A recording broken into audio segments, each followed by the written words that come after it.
is Priyanka Raghavan, who's going to speak about DevSecOps at scale. So over to you, Priyanka. You can introduce yourself, talk about you, and then we can take it forward with a talk. Over to you. Okay. Yeah, thanks, Vandana. Thanks, everyone. I don't know how many of you are there on the chat, and I hope it's close to lunchtime, so hope you won't be too hungry. But anyway, I'm going to be talking about DevSecOps at scale, and I'll share my screen and introduce myself. Um, Please let me know if you can see my screen. Um, Yes, we can see your screen. okay. Okay. So yeah, so this before I go on to my talk, just a little bit about me. So this is a recent picture. I'm a security architect at Maersk. I have a master's in software engineering from Carnegie Mellon University, and I have about over 15 years of software development experience, playing roles as a developer, team lead, product architect, and now a security architect. I'm a proud mother of two boys, and my little one just turned one a few days back. So that's why I have this picture.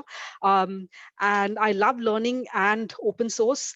I'm generally suspicious of everything. So maybe if, Azim had given me that a USB stick, I wouldn't have probably, connected my laptop to it. So I hope that's a good thing in the security domain. Um, so anyway, moving on to my talk.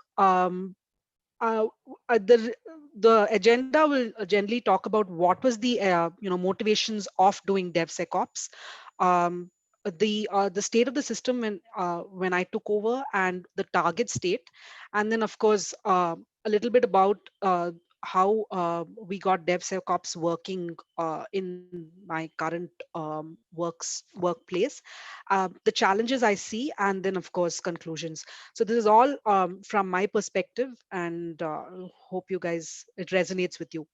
So anyway, the motivations for doing DevSecOps for this audience is probably very well known, but generally, in organizations which are not that mature in terms of security, one thing was, of course, to have security in the design stage itself, and then also sort of move security a little bit earlier in the software development life cycle. And also, since we were moving it early, and it's DevSecOps, so you're integrating security into the ops of DevOps, so you get continuous feedback. And since you're starting security so early, like everybody's thinking about it, so it's a kind of a shared responsibility. So that was like the four main motivations. So then let me come up to the part of what was the problem and what I was trying to achieve. I'm just trying to see. Yeah. So the state of the system, and this is probably true of a lot of organizations or teams, is that the part when when you're introducing DevSecOps, you always see that the state of the system is it's sort of very waterfallish. I mean, there might be agile development, but sort of security is always like the last thing. And so in a similar format. I also found in my experience with the teams I've worked, there was always like the security requirements were not there in the backlog. Security was not into the design, and there was just this one big bang pen testing that happened in the end. And based on that, people worked on the defects and things coming out of that. There were, of course, people. Pockets of excellence within these different teams where they knew about tools and they were trying to do some independent testing amongst themselves before they put out the code, but it was not something that was shared across teams, or it was scalable. So uh, so the challenge that I had in the to set the context, I had something like 16 sort of agile teams, all doing agile DevOps, around 71 pipelines, different technology stacks, a microservices architecture, 4 months to code freeze, and one security architect who doubled up as a security engineer, which was me. And also the thing was, there was no existing tools which were there for security testing. That was sort of used across the teams. And the target state that I wanted to be was obviously have DevSecOps in place. So like the devs, the ops, and the security, they all forge together and they're talking to each other. It's an ideal world. And sort of this in trying to bring security in the design. It's just not like a fancy mantra, but people are really doing it by having threat modeling exercises. Wanted to move security earlier in the life cycle, as I said. So obviously we needed to have tools that were easy to adopt and scale. And since we were starting earlier, it was a shared responsibility. I found that everybody, like a lot of the developers, find security something hard to do. I mean, there's more effort. So, let's just not do it, ignore it. Let's see when the pen testing comes, then, we'll see. That is something that I wanted to change. And so that was again one of the things that I was hoping to tackle in the target state. And finally, there was a lot of logs which were being collected by the teams, but uh, nobody was really looking at it. So, again, one of the target state was to try and make sure that somebody was monitoring all of those logs actively apart from the team.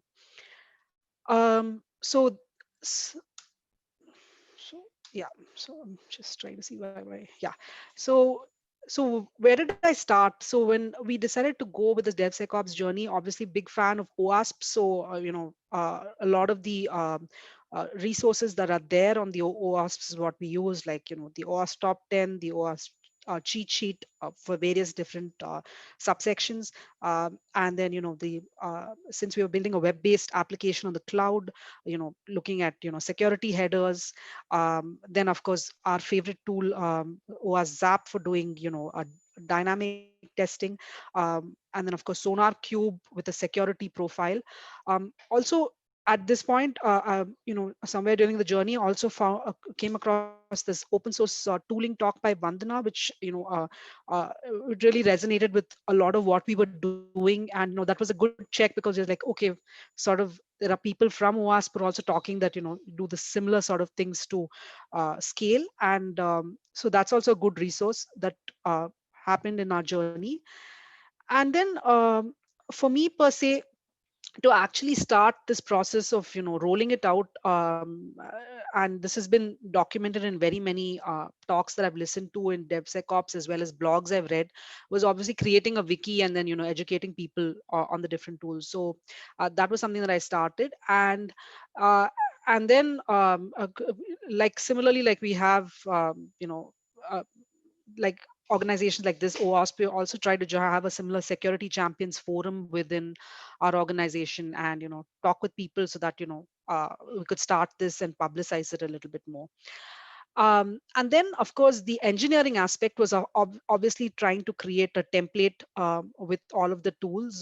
So that was had created a prototype of these open source security tooling in a few different platforms like Jenkins, Argo, Azure DevOps. That's all on my GitHub page in case anybody wants to. I will post that after this talk. And so if anybody, like asks me, hey, how do we start? Like, oh, what do we do? Like, I could point them to that. So that was like the groundwork that was done. And finally, when I had to like present this to the team as, hey, what do I need to do DevSecOps? So we thought of like 10 things that we would do.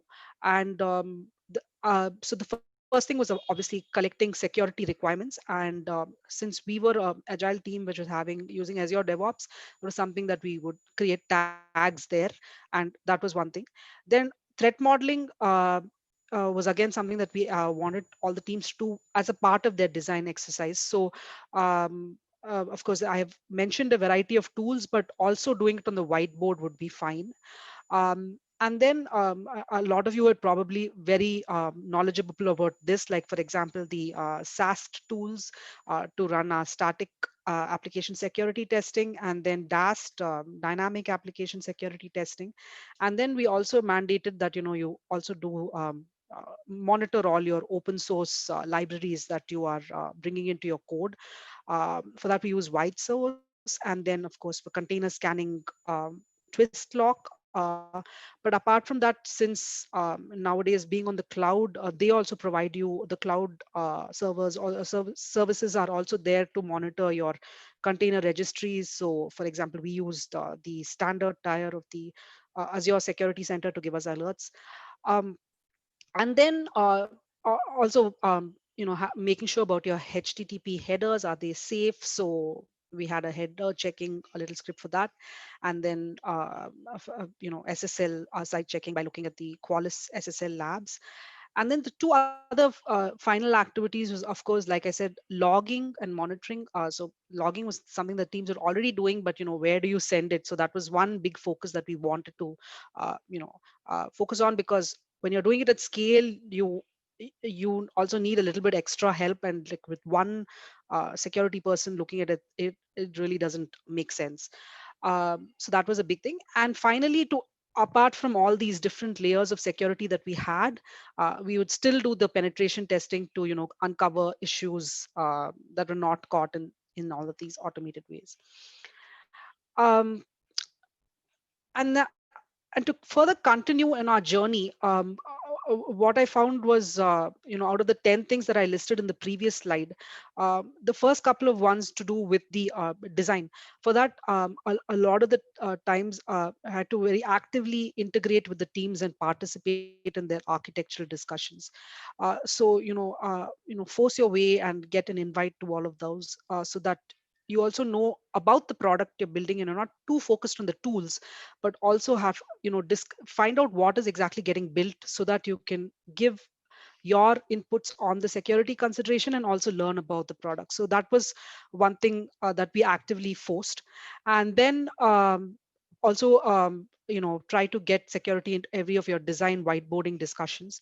And out of the 10 steps that mentioned previously in the previous slide, 7 of them could be automated. So have, like I said before, had the templates ready in the report to that, so that teams could start using it and go on. A big part of this DevSecOps at scale is knowledge sharing. So obviously have a wiki page with all of the information, and I also found that to sort of track whether people are doing things, you obviously had to have dashboards as well, tracking how many vulnerabilities are there, and so that you can get a quick view of the system. And the other thing was obviously finding like these bunch of what I call security warriors or squads. So they are the people who would also, give other teams tips and tricks to solve vulnerabilities. And if you empower them, then they also push the security agenda to upper management.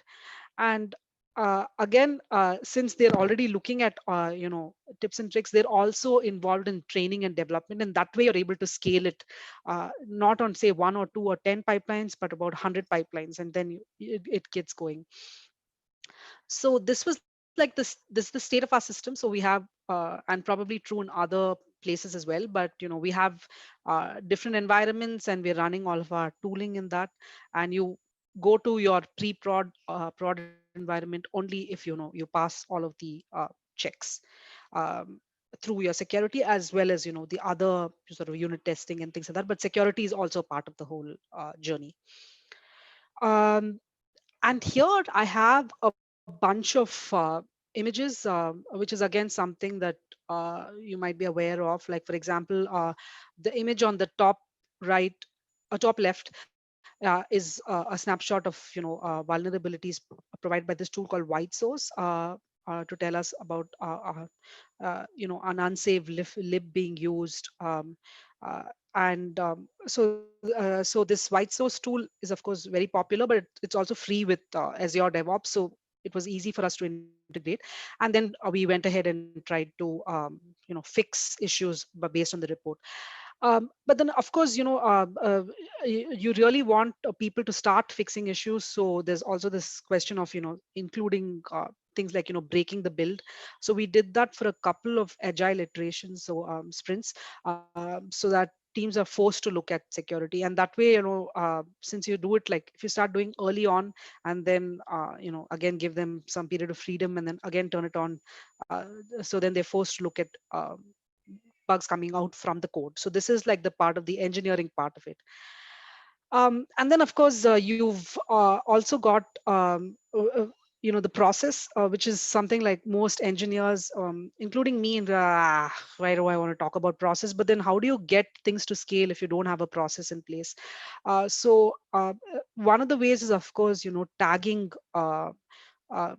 every activity that you do, which is with respect to security, if you tag it with a particular keyword, and then you try and track how much you spend on each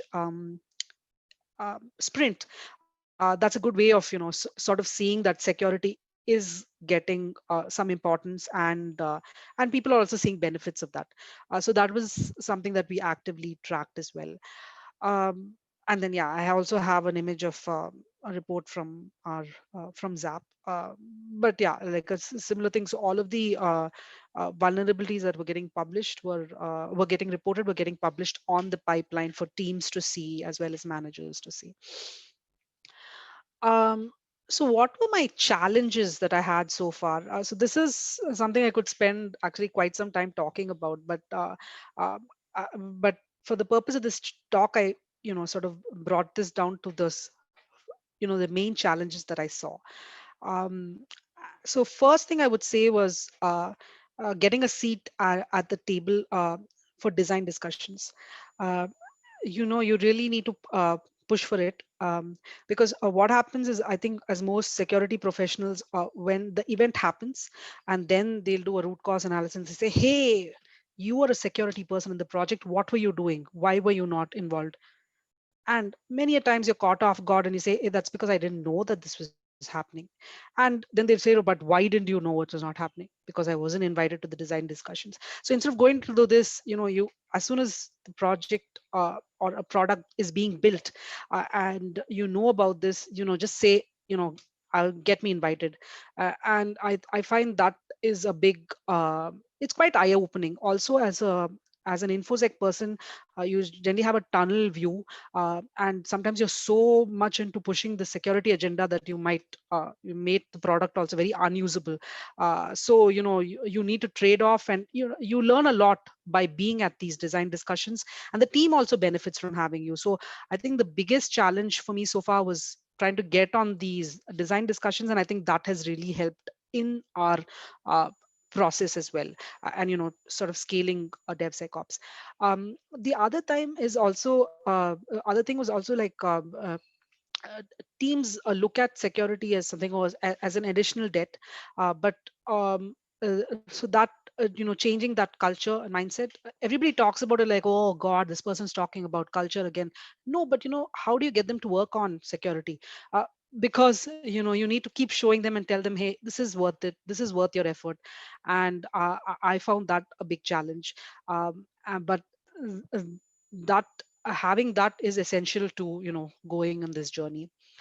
The other thing is, now everybody is like building, in different companies, you're all looking at, our architectural view has also changed quite a bit from the old world, because we are on the cloud, and you want all your services available on different platforms.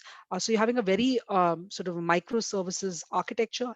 And the problem is also, because of this, everybody has a different technology stack. So what happens to all the vulnerabilities that are getting reported? They're getting reported for, like, different tech stacks, but at the end of the day, you're one product. So through security, the benefit of having this DevSecOps early was, through security we were able to force people to say, hey, it might make sense for you all to be in the latest version of this particular framework, because you would get rid of all of your vulnerabilities. But also there are also these benefits, because if you get onto this particular framework, you find this particular thing is faster. The performance is faster by using this version of the lib. I found that a little bit of a challenge, because first, it was only, you're thinking that you need to upgrade because you want to remove a vulnerable library. But then there's if you try to play it a different way and say, hey, you also get this benefit, then people are willing to listen to you. So I spent quite some time getting people to get on the same version of .NET, Java, React. So that really was a big challenge. Um, the other thing is, also when you're doing DevSecOps at scale, uh, the great thing about DevSecOps is you have all these vulnerabilities being reported in the engineering part of it, right? When you're doing the tooling, but who fixes those bugs? So they turn around and they ask the security infosec person to fix it. And yeah, like sometimes you go back and you look it up and you fix it. Some things are easy, some things are maybe a little tricky. So you can do it for one or two projects. But if you have like about 100 teams, 100 pipelines, you can't really be like, you can't replicate yourself. So that's when you need to have the squad and finding volunteers to fix bugs. And I found that that was a big challenge. But once I found a team, it was, and they started documenting what they fixed, it was easy to kind of, make sure other teams did the same. The other thing is, of course, this has been spoken about a lot in OWASP. And again, but it was one challenge. I knew that it would be a challenge because I've listened to the talks, I've looked at OWASP, but also it was still a challenge. That is the authentication and authorization of the different APIs. How do you get your job books? An easy way of doing that. The alignment still took time, and that's why I bring it up because like a funny thing is the other day I listened to a talk where they said that the biggest challenge was that they found in their security was that the bugs still came from identity, and authorization issues, RBAC issues. And yeah, it's again the same thing here. So that's again one big thing. We keep reiterating it, and it's the same when you're at scale, and it's all the more important when you're at scale. So yeah, that's something which we spent quite some time ironing out and still improving. And then the funny thing is when you have DevSecOps and you want people to, introduce tooling in their CI/CD pipelines, for example, then you get uh, people complaining about, how long it takes to, uh, you know, uh, the wait time for how long it takes you spend on the queue because it takes so long to build. And then you tell them, but that's the reason I told you to schedule a cron job, and people forget. And that's why I want to call it out because you say this and you tell people, but it's something that really needs to be highlighted and in red, and tell people, hey, please run it as a nightly or a weekly. uh, and then don't come back and complain, because then what happens is, oh, this takes too long, let's just sort of remove all the security tooling. So that's again a big challenge, so I had to keep fighting for that. um, the uh, the last but one was, of course, what I had already mentioned, was the monitoring of the alerts from the cloud providers. That was something that was happening in the beginning, but we didn't actively monitor it. And that's why I feel for this journey to go well, you have to really talk with another team. Like if you have a SOC team in your office, make sure they're getting the alerts and helping you. So that really helps. But that was a big challenge for me per se in this journey. And that's something that I want to really improve. And I think most people looking for uh, you know ways to scale, that's one thing you should look at. Finally, I think this is probably true not only of the DAS tool, but also other tools, like trying to configure across projects for different needs is always challenging, because each one has a different way of doing things. So it's almost like when you create a template and say, hey, you can just replicate it across pipelines, it's not true. For some things, like for example the DAST, it's obviously very more, you have to be intelligent about with dynamic. And if you want it to be in your pipeline, you have to do something. Sometimes you have to do like sort of you configure it very intelligently. Alternatively, you might just configure it to just take care of the basic cases that you want to catch. So that is a little tricky, and that was a bit of a challenge for me. And I think that's something that you should think about. Finally, and this is like my last slide. The lessons that I learned, I put it into three buckets, and I think this is essentially important for anyone uh, wanting to, you know, sort of scale. Um, First thing is, as engineers, security professionals, we don't want to think about process, but when you want an activity like DevSecOps to be applied across your company, across your products, you have to focus on process. And so one of the first things I found is that it's important to have a non-functional squad.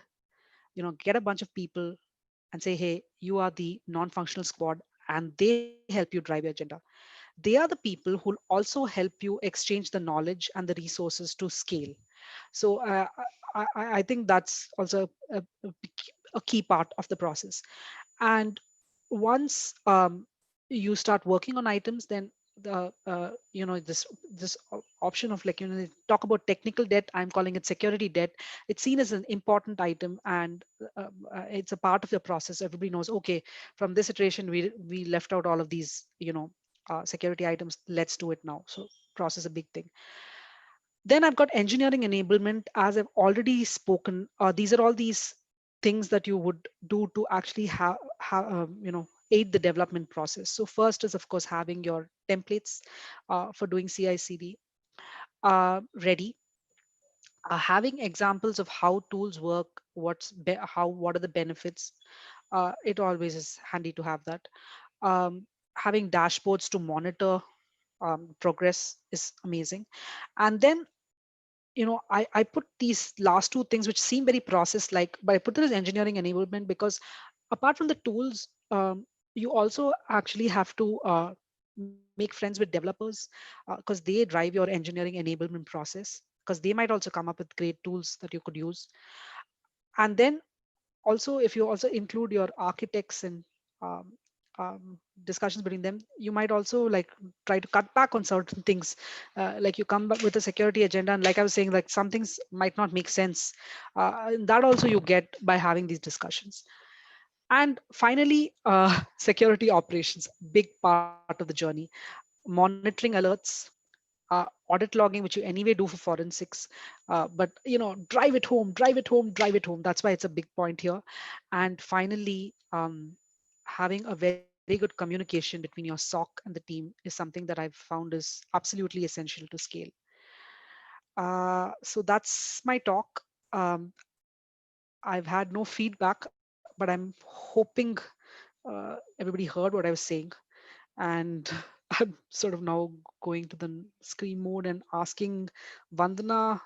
I think I'm done. I'm happy to take questions if there are any. Sure. Thank you. Let me just check if there are any questions. Okay, so yes, the same questions. Um, will the slides be shared by any chance? Absolutely. Yeah. Okay, so you can share the slides with me and I can tweet it Yeah, from sure. a handle so that everyone gets to see it. Okay, Yeah. yeah, great. Thank you so much, everyone, for joining us today. We will see you next month on September 19th. You will receive a form to fill so that you can be a speaker in the next month meet. We have already announced it on the meetup page. So you can join there and look at the speaker form. Even we will be tweeting about that as well. Thank you. Thank you. Thank you.